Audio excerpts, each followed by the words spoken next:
Good morning, afternoon, or evening. So, originally this video was going to be the second in my Warhammer Shorts series, and I thought, why not do my first character profile on my favourite character in all Warhammer lore, the Shadow King himself, Alith Anar. But, fuck it. This is my favourite character in all Warhammer lore.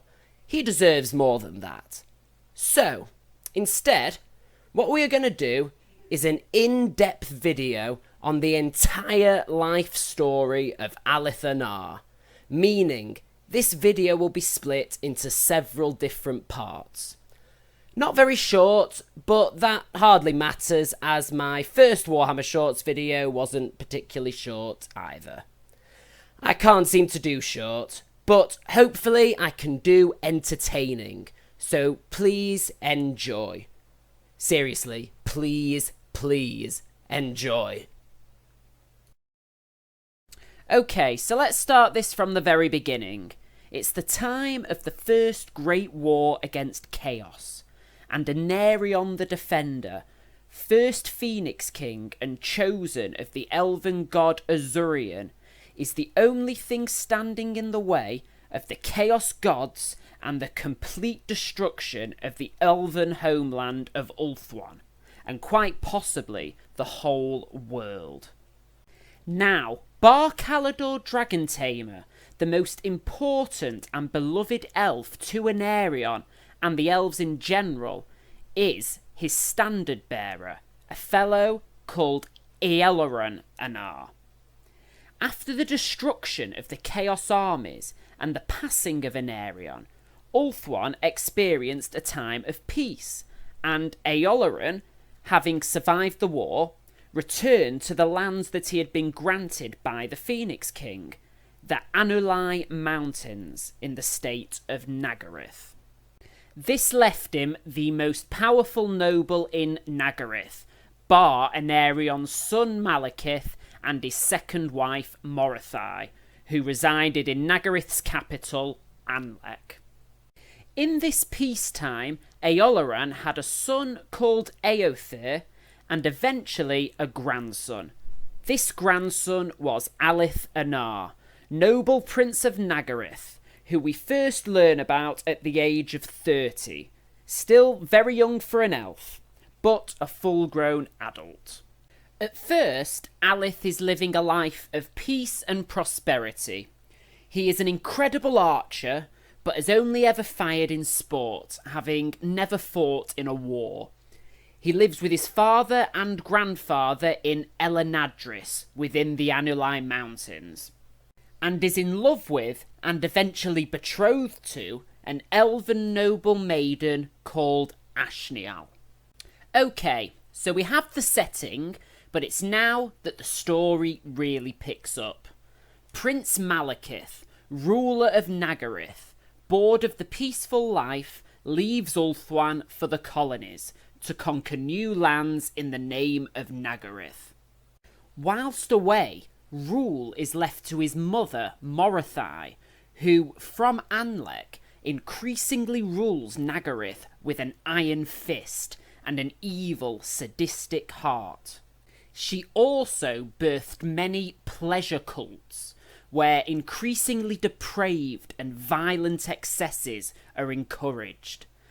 Anlek begins to turn into what in the Warhammer fantasy world would be considered a dark and evil place, and more at odds with what would have been the will of Malekith. The Anars, ever loyal to Nagarythe and Malekith, defy the new laws of Nagarythe, and whilst at the moment it is a peaceful defiance, the tension between Anlek and Elenadris builds.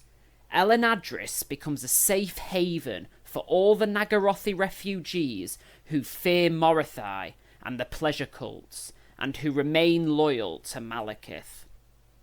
After a time, it became known to the Anars that in secret, Malekith had returned to Ulthuan in order to take back Anlec from Morathai and stamp out these pleasure cults. The Anars and all the nobles that had fled to Elenadris decided to go with all their warriors to aid their prince, who is with his army at the ancient elven citadel of Alith. They leave with 20,000 men.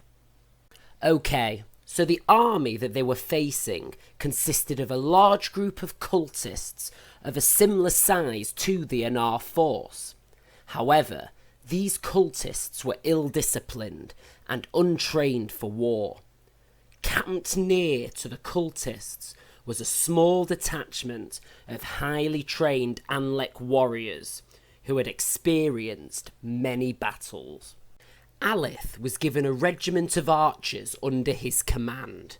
Their mission was to split off from the main host and take cover in the woods that stood near the Anlec warrior detachment.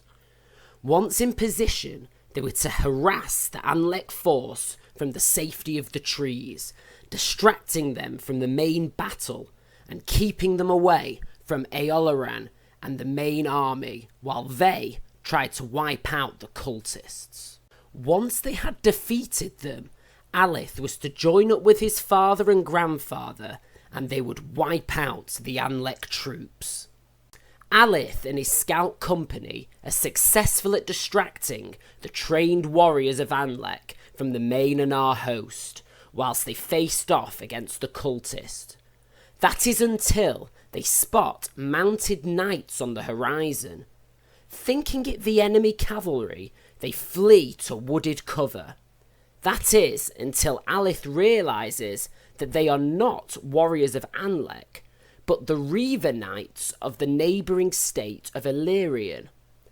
Both parties announce to each other that they hold allegiance to Malekith, the Illyrian Knights having come from Eolith, where they had been fighting with the army of Malekith himself. The Illyrians quickly turn about to ride to the aid of the main Anar host, and with the cultists and remaining Anlec warriors surrounded between Anar spears and Illyrian horses, the battle is quickly won. As the battle concludes and thoughts turn to celebration, the Illyrians tell Alith of what transpired at Eolith. Malekith, Prince of Nagarythe, is in retreat. This whole expedition has fallen into a trap. Thank you so much for watching, and please, if you've ever seen a picture of a strawberry, then rate, comment and subscribe, and part 2 is coming up real soon. Bye bye.